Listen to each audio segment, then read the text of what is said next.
5 days to deconstruct and then rebuild perhaps the world's most famous Bible verse. And here on day 3, our focus is on some words that in any other sphere of life will be met with anger and derision. He gave his only son. But let's break it down. In response to God's love for the world, that was day 1 and 2, he gave. God gave. No major shakes there. This is a God who gives and gives and gives. The next bit, though, that's more difficult to get our heads around. Giving up your son? Now, there are all sorts of views on this, all of which help our understanding of what's going on in those few words. However, we need to avoid the temptation to think that this is like a chemistry formula or a maths equation. The point is not to get the right answer. The point is to encounter God as we immerse ourselves in who he was and who he is. So here are a couple of thoughts that might help in that. Firstly, we tend to think of this verse only in the context of Easter.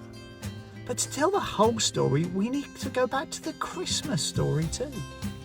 To hear of a God who loved us enough to send his son to walk alongside humanity. To experience all that we experience, to know what gives us joy and what gives us pain too. Secondly, we have to get our heads around the thought that God and Jesus and the Holy Spirit are all separate, but all one. It's the type of thing we normally hear in prayers: Father, Son, and Holy Spirit. And we can't pretend we know the intricacies of how that works, but it means that what one of those experiences, all of them experience. When we encounter one of them, we encounter all of them. Which means when suffering is experienced by the Son, as it was on the cross, I believe that the Father experienced that pain too. And it tells me that when God gave his only Son, that only Son didn't walk blindly to the cross, he did it for love. Which leads us to this. If the depth of love is measured by the value of its gift, then God's love could not be greater. For his love gift is his most treasured possession, his own Son. And as Jesus gives himself up to the cross, so God gives himself up for us too.